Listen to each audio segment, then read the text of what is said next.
অতঃপর দুজাহানের বাদশা হাবিবুল হাবিব তাবিব জনাব আহমদ মুজতবা মুহাম্মদ মুস্তাফা সাল্লাল্লাহু আলাইহি ওয়াসাল্লামের উপর অগণিত দরুদ ও সালাম পেশ করেছি তথা আরো করব, বলুন ইনশাআল্লাহ। বিশ্ব নবী দিবস উপলক্ষে জলসা, নবীর জন্মবার্ষিকী সম্পর্কে আলোচনা হবে। কেন ঈদে মিলাদুন নবী, নবীর আনন্দের জন্মের দিন। সারা পৃথিবীতে পালন হয়, আর আমরা করলি দোষ। আচ্ছা, যে না করছে করছে, তাকে জোর করে কেউ করতে বলছে? কথা বলে করেনি, তো আমি যদি করি আমাকে বাধা দিবি কেন?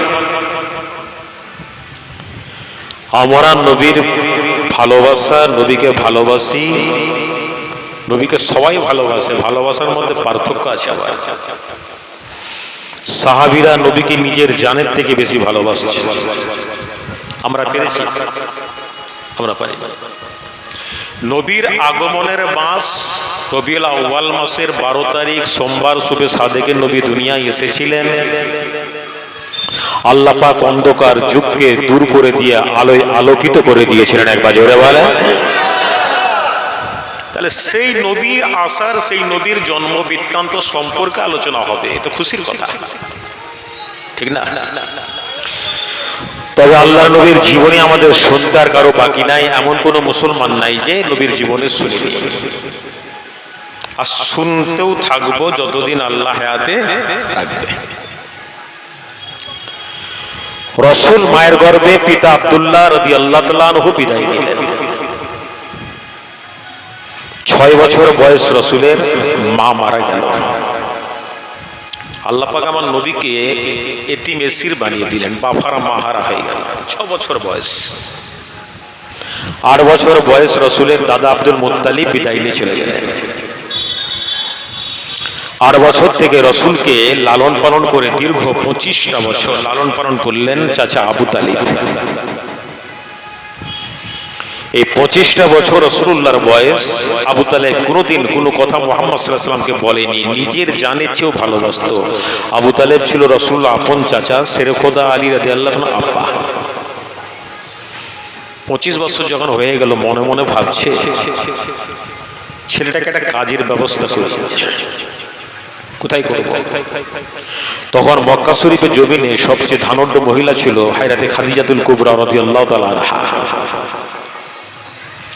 আবু তালেব একদিন যে বলছেন, খাদিজা, আমার একটা ভাতিজা, নাম তার মুহাম্মদুর রাসূলুল্লাহ সাল্লাল্লাহু আলাইহি ওয়াসাল্লাম, বাপ নাই মা নাই, একটা কাজের ব্যবস্থা করে দিবে? হায়রাতে খাদিজাতুল কুবরা রাদিয়াল্লাহু তাআলা বলছেন, লেখাপড়া কতটা করেছে? না, লেখাপড়া করে। দুনিয়ার মানুষ আমার নবীকে পড়াবে কে? পড়াবে তো আমার আল্লাহ। একবার জোরে বলেন। হায়রাতে খাদিজাতুল কুবরা রাদিয়াল্লাহু তাআলা বলছেন, তাহলে এক কাজ করু, কতগুলা ছাগল আছে আমার চড়া। পূর্বে যত নবী আসছেন জীবনে খুলে দেখেন, প্রত্যেকটা নবী ছাগল বা মেষ চড়িয়েছিল।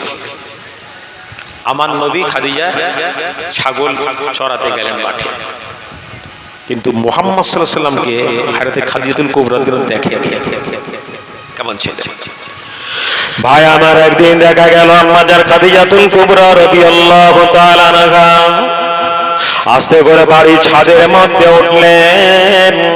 উঠার পরে নজর পড়ে গেল পাশের মাঠের দিকে, যে দেখেন আল্লাহর নবী এক জায়গায় বসে আছেন, সমস্ত ছাগলগুলা আল্লাহ নবীর মুখের দিকে তাকিয়ে দাঁড়িয়ে আছে, একটা ছাগলও চড়ে না।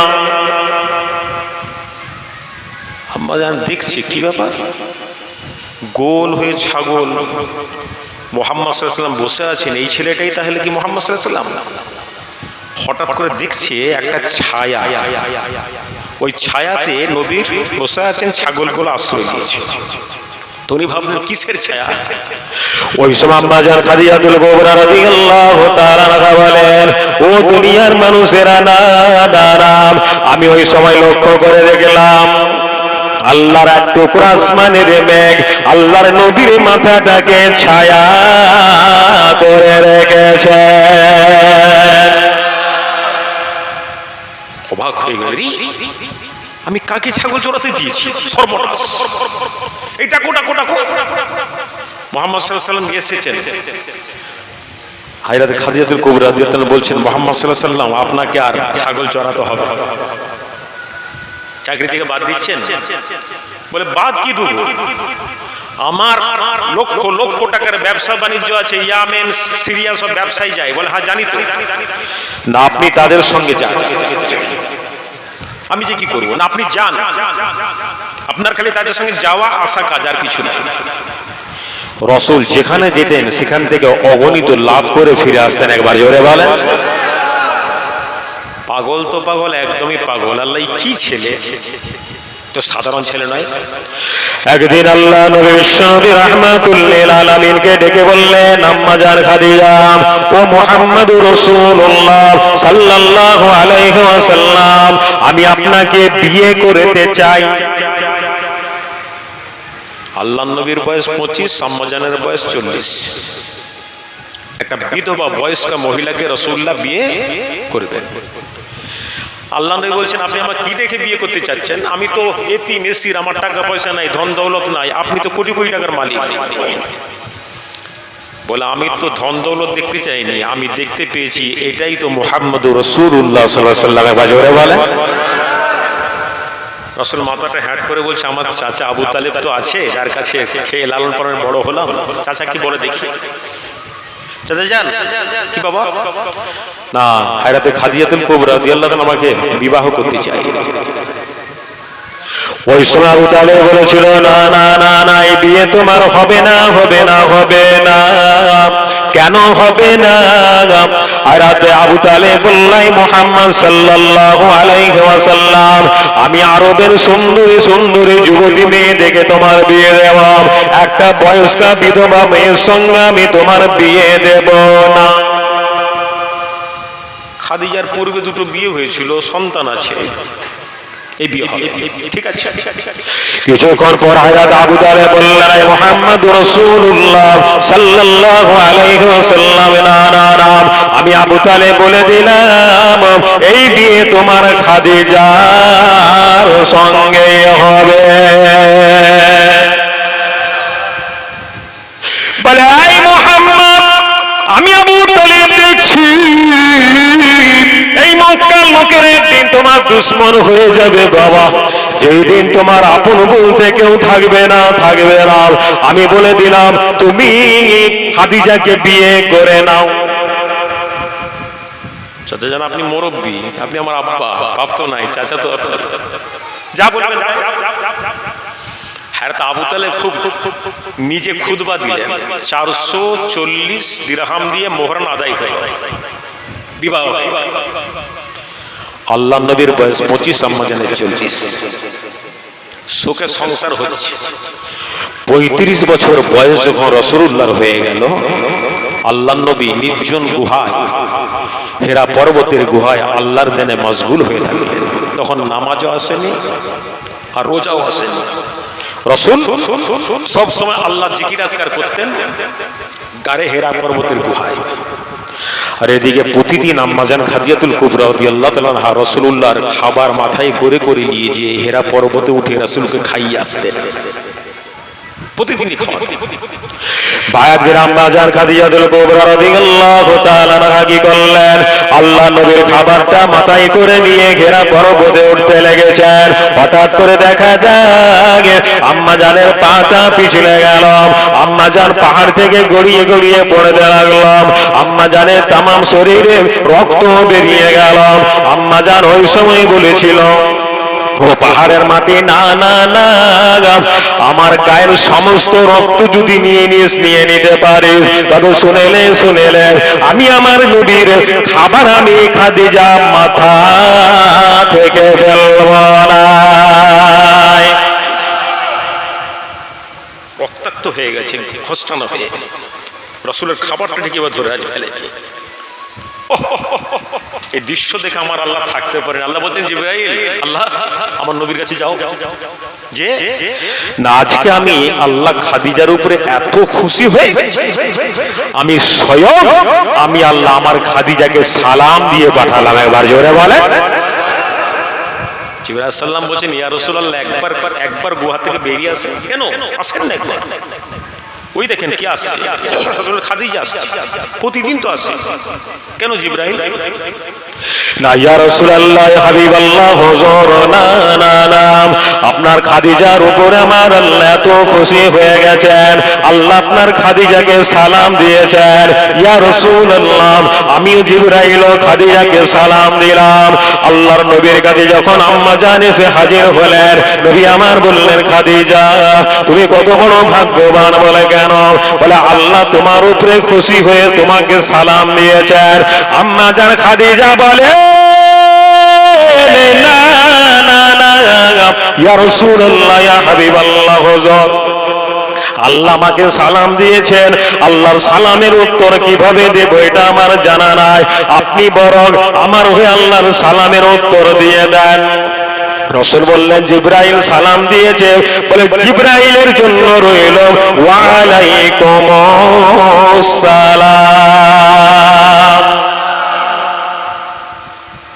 কি কষ্টটা আম্মা যেন করেছে। এখন প্রশ্ন আসতে পারে যে নবীর বয়স 25-40 বছর একটা বিধবা মেয়েকে বিয়ে করলো কেন? ইসলামে সর্বপ্রথম মেয়েদের স্বাধীনতা, মেয়েদের মর্যাদা সর্বপ্রথম রাসূলুল্লাহ দিয়েছিলেন। একবার জোরে বলেন। তখন বিধবা মেয়েদেরকে হিন্দু সম্প্রদায়ের ভাইয়েরা স্বামী চিতায় পুড়িয়ে মারত। মক্কার মানুষেরা বাচ্চা মেয়েদেরকে জীবন্ত কবর দিত। ওরা মেয়ে দেখলে সহ্য করতে পারত না, যদি মেয়ে জন্মগ্রহণ করেছে সঙ্গে সঙ্গে তাকে মারার পরিকল্পনা করত। এই কুসংস্কার ভেঙেছিলেন বিশ্বনবী নবী মুহাম্মদুর রাসূলুল্লাহ সাল্লাল্লাহু আলাইহি ওয়াসাল্লাম। রাসূল একদিন মদিনায় বসে আছেন, একজন লোক এসে বলছে, ইয়া রাসূলুল্লাহ, আমি জীবনে এত অন্যায় করেছি, এত গুনাহ করেছি, এত গুনাহ করেছি, আল্লাহ কি গুনাহ মাফ করবেন? কি গুনাহ? না বলেন মাফ করবেন কিনা? রাসূল বললেন, তুমি যদি অন্তর খুলে কলেমা পড়ে মুসলমান হয়ে যাও, তোমার আল্লাহ জীবনের সব গুনাহ মাফ করে দিবেন। একবার জোরে বলেন। এই জন্যই তো মান ক্বালা লা ইলাহা ইল্লাল্লাহ দাখালাল জান্নাহ। তুমি যদি অন্তর খুলে ইমানের সঙ্গে, ইমান যদি ঠিক থাকে, তুমি কলেমা পড়ে নাও, জান্নাতি হয়ে যাবে। একবার জোরে বলেন। এটা তো কথা। তো বলছি ইয়া রাসূলুল্লাহ, আল্লাহ নবী বলেন কি গুনাহ করেছো বলো? না আমি আমার মেয়েকে জীবন্ত কবর দিয়ে মেরেছি। কি বলো তুমি? বাপ? ইয়া রাসূলুল্লাহ, তখন তো অন্ধকার যুগ ছিল, জানতাম না।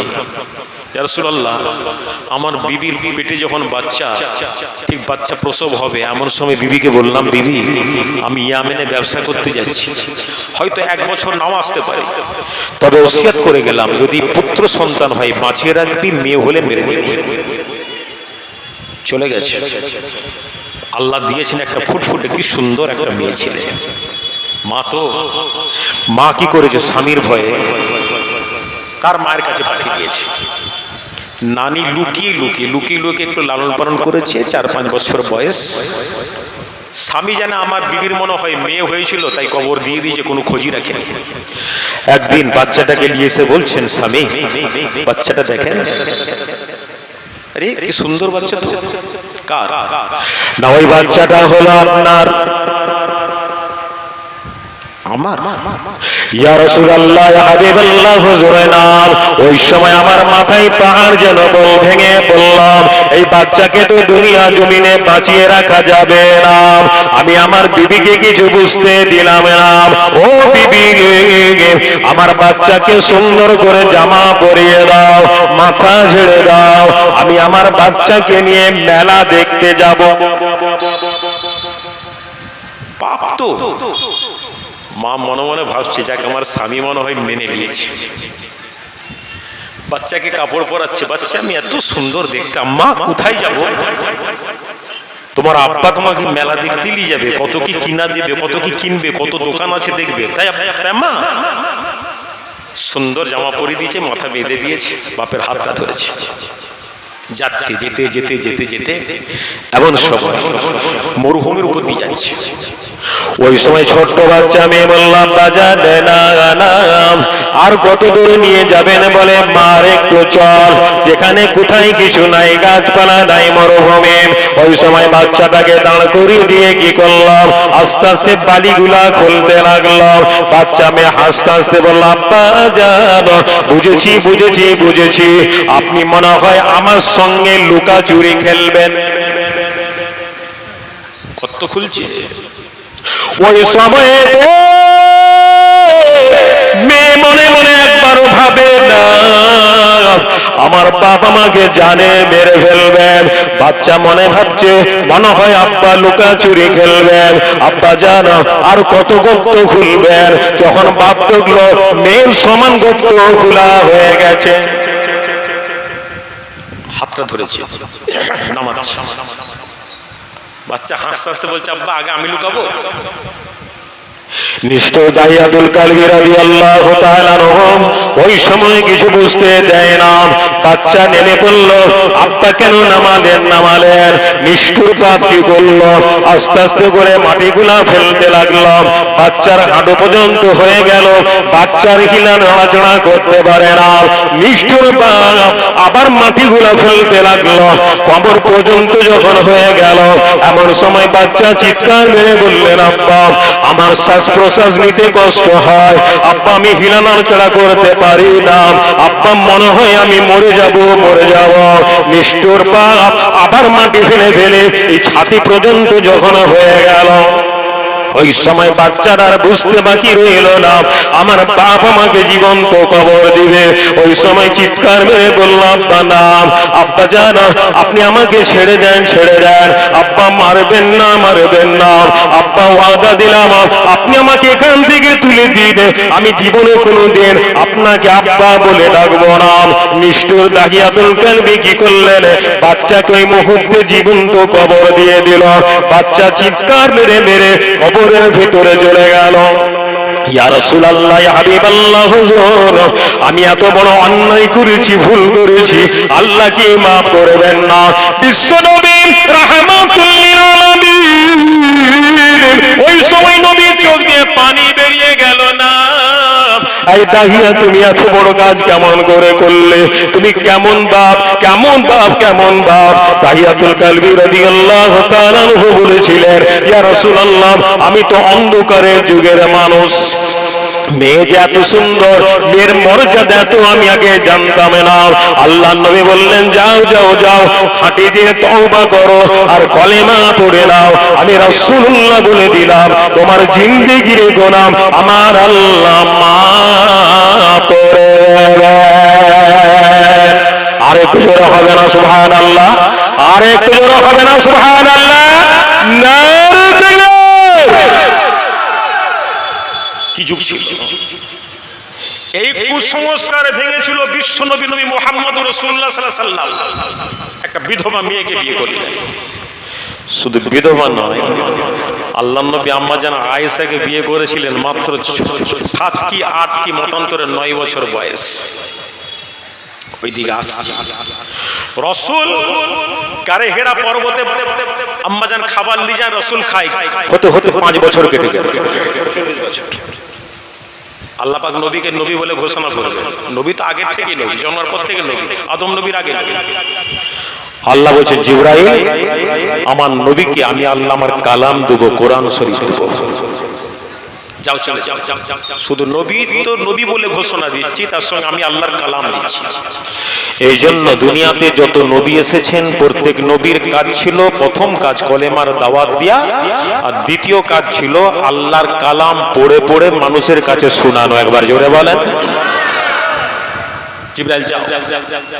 আল্লাহ বলে জিবরাইল যাও যাও যাও, আমার নবীর কাছে চলে যাও, আমার নবীকে যে বলো আমার নবী যেন পড়ে নাই কোন বিসমি রাব্বিকাল্লাযী খালাক। জিবরাইল আলাইহিস সালাম চলে এলেন, আসসালাতু আসসালামু আলাইকা ইয়া রাসূলুল্লাহ, ইয়া হাবিবাল্লাহ, হুজুর পড়ুনি কোরআন।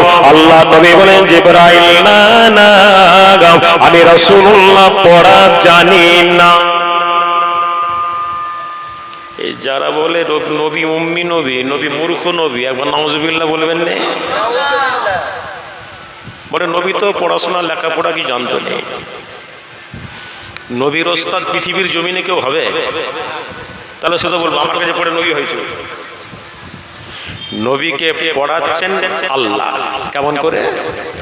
নবী বলছেন জিবরাইল পড়া তো জানি না, কেমন করে পড়বো?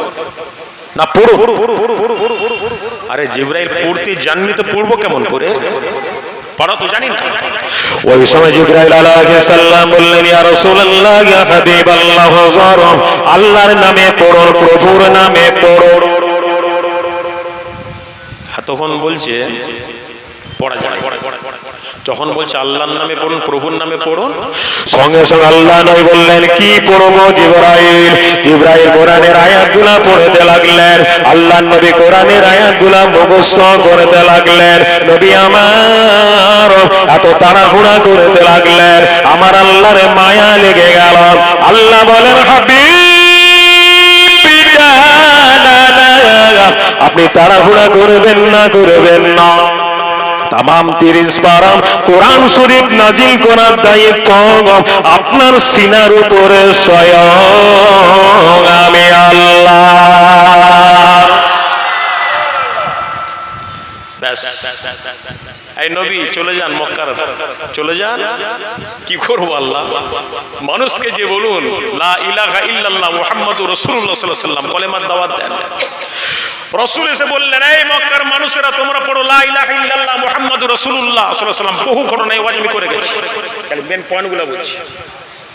রাসূল মানুষ কলেমা পড়বে কি? রাসূলের দুশমন ছিল আবু জেহেল, আবু সুফিয়ান, উতবা, সাইবা, ওলীদ ইবনে মুগীরা, এরা প্রচুর দুশমনী। যখন রাসূল কলেমার দাওয়াত দিচ্ছেন, যখন মাঝে মাঝে আল্লাহর নবী কোরআন শরীফ পড়ে পড়ে শোনাচ্ছেন, মক্কার কাফেররা রাসূলুল্লাহর আল্লাহর কালাম পড়া শুনেই তারা পাগল হয়ে গেল। একবার জোরে বলেন। তারা বলল, এত সুন্দর, এটা কি পড়া? আর আমাদের এখানে কি বলেন তো? আচ্ছা আগে বলেন, আল্লাহর কোরআনের দাম আছে না নাই? কি দা, কত দাম যার তুলনা করা? দেখবেন ছেলে বাপ মারা গেছে 40-এ করছে, 2 লাখ টাকা খরচা করছে। ইমাম সাহেবকে ডেকে বলছে একটা কোরআন শরীফ খতম করে দাও, 500 টাকা দিচ্ছে। কথাটা বুঝতে পারছেন আমি যেটা বলছি? খাওয়া দাওয়ার পর 10 হাত দূরে এসেই বদলাম করছে। কেমন? ঠিক ঠিক ভাষাটাই দূরবে খাওয়ালো। এটা খালি আলুগুলা, গোশ নাই। একবারও বললো নি যে লোকটা যে খাওয়ালো আল্লাহ লোকটা বাপের কবরে সবটা পৌঁছাও, এটা না বলে বাইরে এসে বদনাম করছে। আর ওই ব্যক্তিগুলা কারা? যারা দেখবেন জীবনে কোনোদিন বাপ মায়ের নামে সবরেশানি করে না। আল্লাহর কালাম পড়াচ্ছি ইমাম সাহেবকে দিয়ে 500 টাকা, 700 টাকা, ও 2 লাখ টাকা খরচা করছে, কিন্তু যাকে টাকা দিয়ার তাকে দিচ্ছেনি, যেখানে দিয়ার নয় সেখানে দিচ্ছে। যদি 50,000 টাকা খরচা করেন বাপের নামে, আত্মীয় স্বজন যারা কবর টবর কেটেছিল, জানাজা যারা পড়েছিল, এই কয়েকজন লোককে নিয়ে সে খাওয়া, 25,000 টাকা খরচা করেন, 25,000 টাকা মাদ্রাসায় না মসজিদে দেন, দিলে কি হবে? ওই ব্যক্তিটা যতদিন কবরে শুয়ে থাকবে, কবরে পড়ে পড়ে সে সাদকায়ে জারিয়া কবরে সওয়াব পেতেই থাকবে। একবার জোরে বলে। আর খাইয়ে দিলেন চলে গেল। তবে রেওয়াজ একটা হয়েছে, খাওয়াতে হবে। রাসূল কোরআন শরীফ পড়ছেন, আরবের লোকেরা বলছে এটা কি জিনিস, কি জিনিস এটা? আবু জেহেলের কানে গেছে। আবু জেহেলকে বলছে মুহাম্মদ সাল্লাল্লাহু আলাইহি ওয়াসাল্লাম কি জিনিস একটা পড়ছে, যে পড়া শুনে মানুষেরা পাগল হয়ে যাচ্ছে। আবু জেহেল বলছে তাই তো। আবু জেহেল, আবু সুফিয়ান বসে আছে, ওলীদ ইবনে মুগীরা বসে আছে, সাইবা বসে আছে।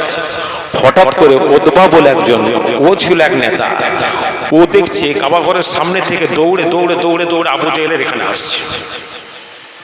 আবু জেহেলরা মিটিং করবে, জরুরি মিটিং, সেখানে জনসাধারণ কেউ যায়নি। তো আবু জেহেল উঠে দাঁড়িয়ে বলছে, উতবা এইভাবে দৌড়ে দৌড়ে আসছে কেন? কিছু বিপদ ঘটলো?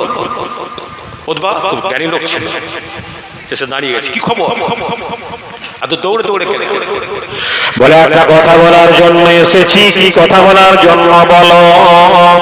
বলে তোমরা মুহাম্মদ সাল্লাল্লাহু আলাইহি ওয়াসাল্লামকে মারার পরিকল্পনা করছো, তোমরা নবীর দুশমনি করছো, আমিও তার মধ্যে, তোমাদের মধ্যে আমিও আছি। তবে নবী মুহাম্মদ রাসূলুল্লাহ একটা নতুন কথা মানুষদেরকে শোনায়, সেই কথাটা হলো আল্লাহর কালাম। তার মানে বলে আবু জেহেল, মুহাম্মাদের যদি বিরোধিতা করো, তাম পৃথিবীতে বিরোধিতা হবে না, হবে না, হবে না। মুহাম্মাদের যদি কোরআন বন্ধ করে দিতে চাও, এটাও করতে পারবে না। বলে কেন? বলে আমি তো শিক্ষিত মানুষ, জ্ঞানী মানুষ। মুহাম্মদ সাল্লাল্লাহু আলাইহি ওয়াসাল্লাম যেই কথাগুলা বলছে, এটা কোনো মানুষের মন গড়া রচিত কথা নয়। এই কথাগুলো স্বয়ং আমার আল্লাহর কালাম। তবে শুনে রাখো, আমিও কাফের, আমি নবীকে মানিনি, ঈমান আনিনি।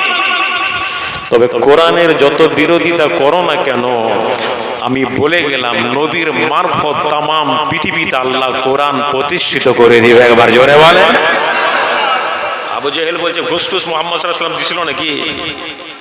তোমার মুখ থেকে এরকম কথা? উতবা বলছে ঘুষ টুস কেউ দেয়নি, যেটা সত্য সেটাই বলছি। আবু জেহেল, আবু সুফিয়ান বসে আছে, ওয়ালিদ ইবনে মুগিরা, সাইবা বসে আছে। ওরা মনে মনে ভাবছে তাহলে কোরআন শরীফ এত সুন্দর নবী পড়ে। তামাম দিন কেটে গেছে, গভীর রাত, আমার নবী রাতের বেলা কোরআন শরীফ বাড়িতে পড়তেন। আবু জেহেল মনে মনে ভাবছে যে নবী কোরআন শরীফ পড়তেন, এত সুন্দর পড়া, বলছে একবার যাইতো। ঠিক রাসূলের ঘরে কানটা হেলান দিয়ে কোরআন শরীফ পড়া শুনছে। আবু সুফিয়ানও শুনেছে, সেও লোভ সামালতে পারেনি, সেও এক দেওয়ালে এসে শুনছে। ওয়ালিদ ইবনে মুগিরা, সাইবা, তারাও কি করেছে? দেওয়ালে কান রেখে রেখে শুনছে। জানে কেউ দেখতে পায়নি, বলছে আমি জানতে পারি, কেউ জানতে পারেনি কোরআন শরীফ পড়েছে। হঠাৎ করে আল্লাহ নবী যখন কোরআন শরীফ পড়া বন্ধ করে দিলেন, একে অপরের সঙ্গে যার বাড়ির দিকে রওনা দিবেন, একে অপরের সঙ্গে দেখা হয়ে গেল। আবু জেহেল বললে তোরা থেকে? বলে আমি আবু সুফিয়ান। বলে তুমি কে? বলে আমি হলাম আবু জেহেল। বলে তুই কে? বলে আমি উতবা। তুই কে? বলে আমি সাইবা। বলে কোথায় গেছিলি? তুই কোথায় গেছিলি? ওই সময় আবু জেহেল বলেছিল, ও আবু সুফিয়ান ভাই, আপনি তো মুরব্বী মানুষ, আপনি বলেন কোত্থেকে এলেন? ওই সময় আবু সুফিয়ান বলেছিল, আবু জেহেল না না, সত্যি কথা যদি বলতে হয়, এই মাত্র আল্লাহ নবীর মুখ থেকে আল্লাহর কোরআন শরীফ পড়া শুনেলাম। আবু জেহেল মাথাটা হ্যাট করে বলছে আমিও তো এই কাজটা। ওয়ালিদ ইবনে মুগিরা বলছে আমিও করেছি, সাইবা বলছে আমিও করেছি। কি সর্বনাশ! ওই সময়তে আবু জেহেল বলেছিল, আবু সুফিয়ান না না, কথাটা চাপা দেন, চাপা দেন। বলে কেন? বলে আমি সত্যি কথা যদি বলি, এখনই বলছি, আল্লাহ নবীর মুখ থেকে আল্লাহর কালাম এত সুন্দর শোনা যায়, এটা যদি মক্কার মানুষেরা জান ভরে শুনে নেয়, একটা মানুষকেও ধরে রাখা যাবে না, সকলে আল্লাহর কোরআন পড়া শুনে মুসলমান হয়ে যাবে। আবু সুফিয়ান বলছে কথাটা তুইও বলিস নি, আমিও বলবো নি। বল না বলবো নি তো, চুপ। এই যে চারজন চুপ হয়ে যাও, কেউ বলো না। ঠিক আছে। সকালবেলা মক্কার মানুষদেরকে বলছে সব একটা জরুরি মিটিং আছে, আবু জেহেল ডেকেছে, চলো। সব মক্কার মানুষ বসে পড়েছে। আবু জেহেলের স্পিচ পাওয়ার খুব ভালো ছিল, মানে এমন মানুষকে বক্তব্য রাখতো, মানুষ আকৃষ্ট হয়ে যেত। আবু জেহেল সব মানুষ এক দৃষ্টি তাকিয়েছে। আবু জেহেল বক্তব্য রাখছে, মক্কার মানুষেরা শুনতে পাচ্ছে। রাতের অন্ধকারে কেউ কেউ মানুষ মুহাম্মদ সাল্লাল্লাহু আলাইহি ওয়াসাল্লামের ঘরে আল্লাহর কোরআন শরীফ পড়া শুনে। আবু সুফিয়ান তখন তাকিয়ে বলছে, বেটা তুই তো শুনিস। বলেনি, মানে ইশারা করে বলছে আর কি, তুই তো শুনিস, আবার তুই বলছিস। বলে আমি এখন থেকে কাগজ করলাম, রেজুলেশন করে দাও, সই স্বাক্ষর করে দাও, যেখানে কোরআনে আলোচনা হবে ওই হট্টগোল করবে, তামাশা করবে, দরকার হলে কানে আঙুল দিয়ে টিপে রাখবে। আওয়াজ না যায়। মক্কার মানুষেরা যদি এ পরিবর্তে শুনি কেউ মুহাম্মাদের মুখ থেকে আল্লাহর কালাম শুনেছে, কোরআন শরীফ পড়া শুনেছে, তার কিন্তু অস্তিত্ব থাকবে না। সবাই বলছে না, কেউ যাবে না। আবু জেহেল এক নাম্বার। রাত হয়ে গেছে, আবু জেহেল মনে মনে ভাবছে আমি তো মিটিং করলাম সকালবেলা, কেউ যাবে না, আজকে বরং আমি নিজে যে একটু জান ভরে রসুলের মুখ থেকে আল্লাহর কোরআন শরীফ পড়া শুনি। একবার জোরে বলেন। আবু সুফিয়ানও মনে মনে ভাবছে সকালে সই করেছে, কেউ যাবে না, আমি যাই। ও সাইবা ওলিদ ইবনে মুগিরা আরও বলছেন তাহলে আমরাও যাই, জানিস কেউ যাবে। ফের চারজন কোরআন শরীফ পড়া যখন রসুলের শেষ যাচ্ছে, দেখা হয়ে গেছে। কে? আবু সুফিয়ান। তখন আবু জেহেল বলছেন, ভাই আবু সুফিয়ান, সকালবেলা যে সই স্বাক্ষর করলাম, এই রাতটুকু পেরাতে দিলেন না। ওই সময় ইসলামী দুশমন আবু জেহেল বলেছিল, আবু সুফিয়ান না না না, সত্যি কথা যদি বলতে হয় বলছি শুনে নাও। আমি আবু জেহেল বলে দিলাম, যেই দিনই রাতে আমি নবীর মুখ থেকে আল্লাহর কোরআন শরীফ পড়ানো শুনেছি, ওই দিন আমি আবু জেহেলের ঘুম হয় না। কি হবে? আবু সুফিয়ান বলছে, তুমি যে কথাটা বললে এটা তো আমিও বলছি। আবু জেহেল বলছে, কথাটা এখানে চেপে দেন, আর কাউকে বলে না, বলবো না। সকালবেলা আবু জেহেল আরবের বড় বড় কবি, চারজন কবি ছিল, এত আরবের ভাষা আরবি কবিতা বানাতো। ওই চারজনকে ডেকে বলছে, আচ্ছা তোমরা মুহাম্মদ সাল্লাল্লাহু আলাইহি ওয়াসাল্লামের সঙ্গে একটু মোকাবিলা করো না। বলে কেন? বলে মুহাম্মদ সাল্লাল্লাহু আলাইহি ওয়াসাল্লাম যে আরবি কালাম যেটা বলছে, সেটা আল্লাহর পক্ষ থেকে মুহাম্মদ সাল্লাল্লাহু আলাইহি ওয়াসাল্লামের কাছে আসছে, নবী বলছে, এটা কি সত্যি? মুহাম্মদকে পরীক্ষা করো না তোমরা। ওরা চারজন আরবের কবিরা এসে মুহাম্মদ সাল্লাল্লাহু আলাইহি ওয়াসাল্লামকে এসে বলছে, আব্দুল্লাহর ছেলে মুহাম্মদ সাল্লাল্লাহু আলাইহি ওয়াসাল্লাম, আপনি যে আল্লাহর কালাম পড়ে শোনাচ্ছেন, বলে না, আপনি আমাদেরকে একটা আয়াত দিয়ে, কোরআনের আয়াত একটা দিয়ে আমাদেরকে মোকাবিলা করে দেখেন, আমরা তার আগা পিছন মিলি দিই, আমরা চলতে ফিরতে উঠতে বসতে কবিতা বানাবো। আল্লাহ নবী হাসতে হাসতে বলছে, ওরে মক্কার কবিরা, এটা আল্লাহর কালাম, আমি রাসূলুল্লাহর মনোনীত কালাম নয়। এবারে আসেন, নবী কেন তখন উম্মি নবী বলা হয়? যারা বলে নবী লেখাপড়া জানতো না, কেন? নবীকে আল্লাহ পড়িয়েছেন, আল্লাহ কালাম দিচ্ছেন। নবী যদি অন্য কারোর কাছে পড়াশোনা করতো, নবীকে ওরাই বলতো নবী নিজে ওই কোরআন লেখে লেখে মানুষকে শোনাচ্ছে। দেখো মুহাম্মদ সাল্লাল্লাহু আলাইহি ওয়াসাল্লাম আরবি, তো আরবি দেশ, আরবি নিজে পড়াশোনা করেছে, ও নিজে আরবি লেখে লেখে একটা কিছু লিখছে, লেখে তোমাদের আল্লাহর বাণী বলে শোনাচ্ছে। আমার আল্লাহ তার আগেই বলে দিলেন, হাবিব রে, এই কথাটা পৃথিবীর কোন মানুষকে আমি আল্লাহ বলতে দিব না। একবার জোরে বলেন। রাসূল হাসতে হাসতে বলছে, এটা আমার কালাম নয়, এটা আল্লাহর কালাম। ওরা বলছে দেন, মোকাবিলা করেন না দেখি। রাসূল ওই সময় আল্লাহকে বলছেন, আল্লাহ এরা যে চাচ্ছে, কোন আয়াতটা দেব? আল্লাহ বললেন, হাবিব বলে দেন এদেরকে সূরা কাউসারের একটা আয়াত দেন, ইন্না আ'তাইনাকাল কাউসার। তারপরে এদেরকে বলে দেন এরা যেন আগা পিছনটা মিলিয়ে দেয়। তাহলে ছোট্ট এতটুকু, এর আগে কি হবে, পিছনে কি হবে? চারজন আরবের কবিরা চলে গেল, ওই ইন্না আ'তাইনাকাল কাউসার কে রিসার্চ করতে লাগলো, হাঁপিয়ে গেল, আলা হয়ে গেল। ইন্না আ'তাইনাকাল কাউসারের আগা পিছন তারা কিছুই লাগাতে পারলো না।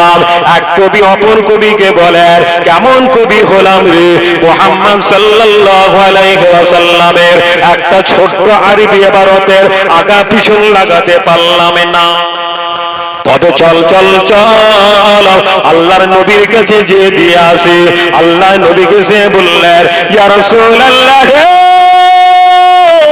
ইয়া হাবিবাল্লাহ, হুজুর না না, আমরা ইন্না আ'তাইনাকাল কাউসারকে নিয়ে আমরা রিসার্চ করতে করতে হাঁপিয়ে গেলাম, আমরা পারলাম না। তবে আমরা আরবের কবির একটা কথা বলে দিলাম, ইন্না আ'তাইনাকাল কাউসার লাইসা হাজা কালামুল বাসার, এটা মানুষের মন গড়া রচিত কোনো কথা নয়। আমরা আরবের কবিরা বলে দিলাম, এই কালামগুলা, এই কথাগুলা স্বয়ং আমার আল্লাহ। সুবহানাল্লাহ। ওই পারে আমার আল্লাহ বলছেন ইন্না আতাইনাকাল কাউসার ফাসাল্লি লিরাব্বিকা ওয়ানহার। হ্যাঁ বলেন আল্লাহ বলছেন ইন্না আতাইনাকাল কাউসার, আয় আমার হাবিব আমি আপনাকে হাউজে কাউসার দিয়ে দিলাম। একবার জোরে বলেন। হাউজে কাউসারটা কি?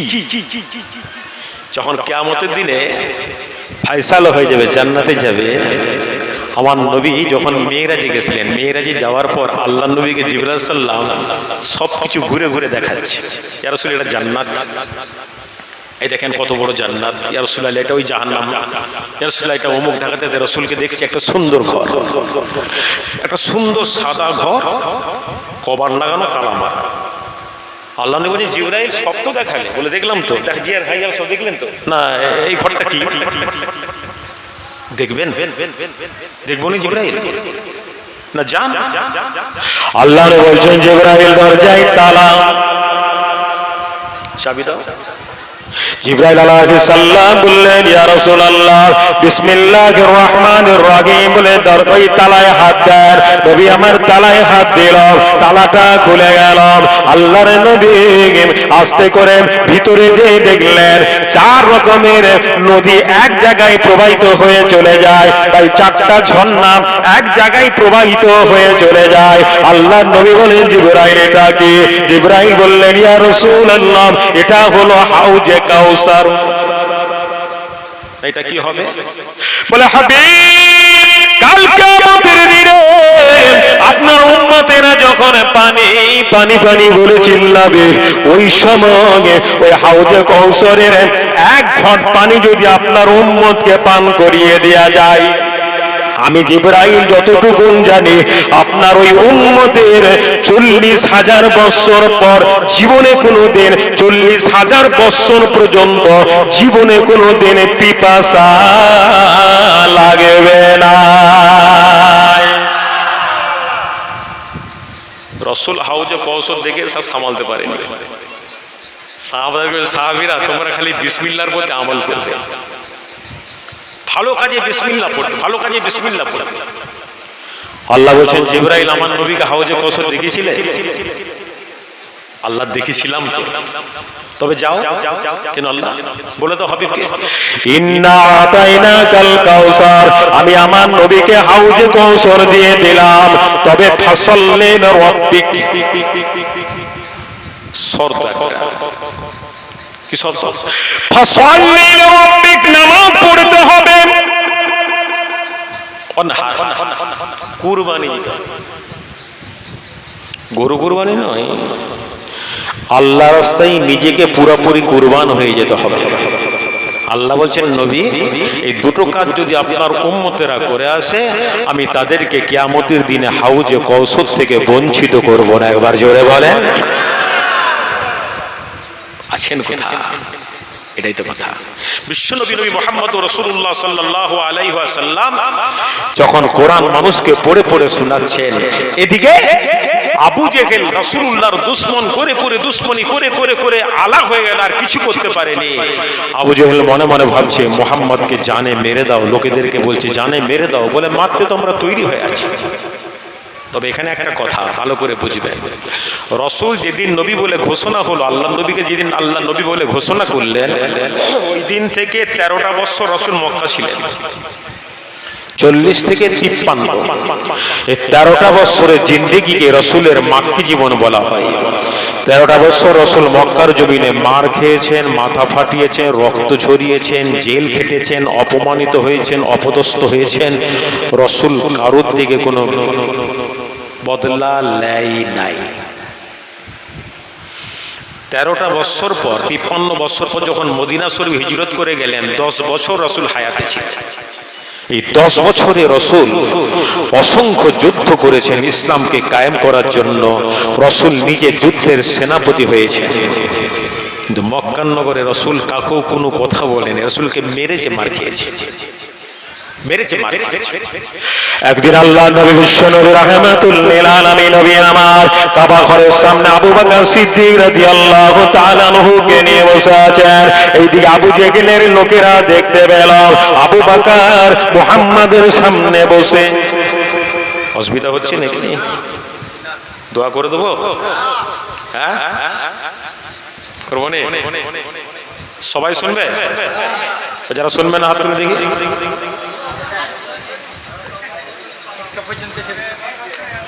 আমি বললাম নি শুনবার ইচ্ছা নাই।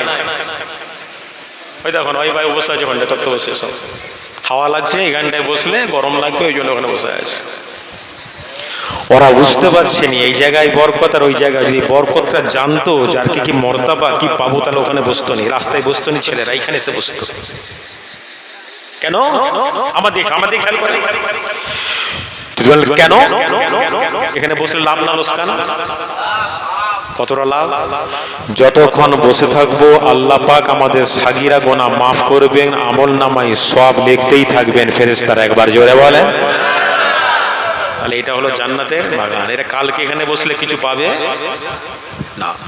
যারা এদিক ওদিক ঘোরাঘুরি করছো, ছেলেরা এসেছে জলসা শোনার জন্য, চলে এসো সকলে। এবার দরুদ শরীফ আল্লাহুম্মা সাল্লি আলা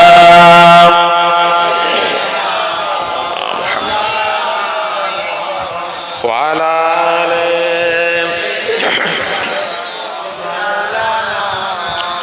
আবু জেহেল কোন দিক থেকে নবীকে, মক্কা শরীফে নবী যতদিন ছিলেন কোনদিন নবীকে কোন দিক থেকে পরাজিত করতে পারতে না। এটা তো একটা কথা। একবার রসুল আমার কাবা ঘরের সামনে, তখন নামাজ আসেনি, নবী আমার আল্লাহর কাছে শুকরানা নামাজ আদায় করেছে। কাবা ঘরের সামনে এরকম নামাজ শুরু করেছেন আল্লাহর নবী, বিশ্বনবী মুহাম্মদ রাসূলুল্লাহ সাল্লাল্লাহু আলাইহি ওয়াসাল্লাম পাশে আবু বকর সিদ্দিক রাদিয়াল্লাহু তাআলা বসে আছেন। আবু বকরের এই আবু জেহেলের সঙ্গপঙ্গ ওই দিয়ে যাচ্ছিল, দেখতে পেয়ে বলছে আবু বকর কলেমা পড়েছে, এত বড় একটা শিক্ষিত মানুষ, এত পয়সাওয়ালা মানুষ, এসে বলছে আবু বকর তুমি মুহাম্মদ সাল্লাল্লাহু আলাইহি ওয়াসাল্লামের পাল্লায় পড়ে গেলে কেন? তুমি মুসলমান হয়ে গেলে, আর মুসলমান হয়েছে আমার নবীর সামনে বসে আছো। আবু বকর সিদ্দিক দেখেন গতি খুব খারাপ, সঙ্গে সঙ্গে বলছে ইয়া রাসূলুল্লাহ আপনি চলে যান এখান থেকে। সেই মাত্র কলেমা পড়াচ্ছে রাসূল। আবু বকর ইয়া রাসূলুল্লাহ চলে যান। যেই চলে গেছে এরা কোনো কথা নয় আবু বকরকে মারছে। মাতে মাতা আবু বকর সিদ্দিক রাদিয়াল্লাহু তাআলা আনহু রক্তাক্ত হয়ে গেলেন। আল্লাহর নবীর সাহাবী আবু বকর সিদ্দিক রাদিয়াল্লাহু তাআলা আনহু আর কথা পর্যন্ত বলতে পারেন না, চোখ দুটা বন্ধ হয়ে গেল, রক্তাক্ত করে দিল। ওরা মনে মনে ভাবলো পালিয়ে চল, আবু বকর মনে হয় দুনিয়া জমিন আর বেঁচে নাই। আত্মীয় বড়রা খবর পেল হাত পাতে এরকম লটকে গেছে, চাদরে করে তুলে আবু বকরকে নিয়ে তার মায়ের কাছে রাখে। মা দেখছে আত্মীয় স্বজনরা সব বসে আছে, পানি টানি সেবা শুদ্ধ করছে, কিন্তু চোখও খুলেনি, কিছুই নাই, কান্নার রোল চলছে। আবু বকরকে মেরে দিল। আত্মীয় স্বজনরা বলেছিল যদি আবু বকর মরে যায়, যারা মেরেছে তাদেরকে ছাড়বো না। সব বসে আছে। ঘন্টার পর ঘন্টা চলে গেল, কিছুক্ষণ পর দেখা গেল কয়েক ঘন্টা বাদ আবু বকর সিদ্দিক রাদিয়াল্লাহু তাআলা আনহু আস্তে করে চোখটা খুলল। ওই সময় মা পাশে বসে বলল বাবা আবু বকর। আবু বকর বললেন হ্যাঁ মাম। বাবা কষ্ট হয়েছে? বলে মাম কষ্ট হয়েছে না হয়েছে মাম এটা বলার দরকার হবে না মাম, আগে বলেন আল্লাহর নবী কেমন আছে? মা বলেছিল আবু বকর তোমাকে মারলো, তুমি মরে গেছিলে কিনা জানি না, আল্লাহ হায়াত দিয়েছিল, বেঁচেছো বাবা। চোখ খোলার সঙ্গে সঙ্গে নবীর খোঁজলাম। বলে মা নবীর যদি কিছু হয়ে যায় আমি আবু বকর বাজব না, আগে বলেন নবী কেমন আছে? বলবো তোমার নবী কোথায় আছে আমি তো জানি না। মা আমার সেবা শুদ্ধ করার দরকার নাই, মা আমার নবী কোথায় আছে কেমন আছে একটু কইলে আসে। তখন আল্লাহর নবী মক্কায় আরকাম রাদিয়াল্লাহু তাআলা আনহুর বাড়িতে আল্লাহর নবী লুকিয়ে অবস্থান করছেন, কয়েকজন মাত্র এই সময় আছে। তো মা বলছেন নবী কোথায় আছে আমি জানবো কেমন করে? কেমন করে জানবো? ওই সময় আবু বকর সিদ্দিক বলে দিলেন, মা আমাদের পাশেই ওমর ফারুকের বাড়ি, তার পাশে ওমর ফারুকের বোনের বাড়ি, আপনি ওমর ফারুকের বোনের কাছে চলে যান। বলে কেন? বলে মা কাকেও যেন বলেন না, ওমর ফারুকের বোন ফাতেমা কলেমা পড়ে মুসলমান হয়ে গেছে। যখন আবু জেহেল বলছে এখন মক্কায় মুহাম্মদ সাল্লাল্লাহু আলাইহি সাল্লামকে কেউ মারতে পারবে না, যা পুরস্কার চাইবে, যা চাইবে তাই দেবে। ওমর ফারুক তখন বিশাল একজন পাহলওয়ান ছিল, ক্ষমতাও যেমন ছিল, এই লম্বা টল ফিগার। ওমর ফারুক খুব লম্বা টল ফিগার। তো ওমর ফারুক মিটিং এর পিছনে বসে আছে, সকল বলছে কি করে পারবো। আবু জেহেল বলছেন যা চাইবে তাই। ওমর ফারুক পিছন থেকে দাঁড়িয়ে বলছে, আবু জেহেল এটা মক্কার কোনো মানুষ করতে পারবে না, যদি করতে পারে তো আমি পারবো। মুহাম্মাদের মাথাটা কেটে আনতে হবে। তো বলা হ্যাঁ, কি দিবেন? বলে তুমি যা চাইবে। পুরস্কারটা রেডি করেন। বাড়িতে একটা তালোয়ার নিলেন, তালোয়ারটা ধার করছেন। কাফের বেঈমানরা ওমরের ভয়ে তারাও সরে পড়েছে। ওমর ফারুক তালোয়ারটা ধার করে রাস্তা দিয়ে যাচ্ছে, যেতে যেতে ওমর ফারুকের এক বন্ধু ছিল নঈম বলে নাম। ওই নঈম বলছে ওমর যাচ্ছে কোথায়? বলে মুহাম্মাদের মাথা কাটতে যাচ্ছি, তারা দেখতে পাসনি? তখন নঈম বলছে ওমর রেগে যাচ্ছ কেন? বলে বল, কিছু বলার আছে না। তখন কেতাবে একটা ছাগল বাচ্চা চলছে, ছাগল বাচ্চা। নঈম বলছে ওমর তুমি তো খুব শক্তিশালী মানুষ, ক্ষমতাবান। বলে হাত ধরো। বলে ছাগল বাচ্চার একটু ধরে দেখাতে পারবে? ওমর ফারুক বলছেন এটা একটা কথা বললি, একটা ছাগল বাচ্চা ধরতে পারবো না? ওমর ফারুক রাদিয়াল্লাহু তাআলা আনহু ছাগল বাচ্চাটা ধরার জন্য গেলেন। ছাগল ডান দিকে, ওমর ফারুক বাম দিকে। ওমর ফারুক বাম দিকে, ছাগল ডান দিকে। হায়রান হয়ে গেল, ছাগল বাচ্চা ধরতে পারে না। ওই সময় বন্ধু বলেছিল ওমরে, না না, যার একটা ছাগল বাচ্চা ধরার ক্ষমতা নাই, সে আল্লাহর নবীকে কেমন করে মারবে?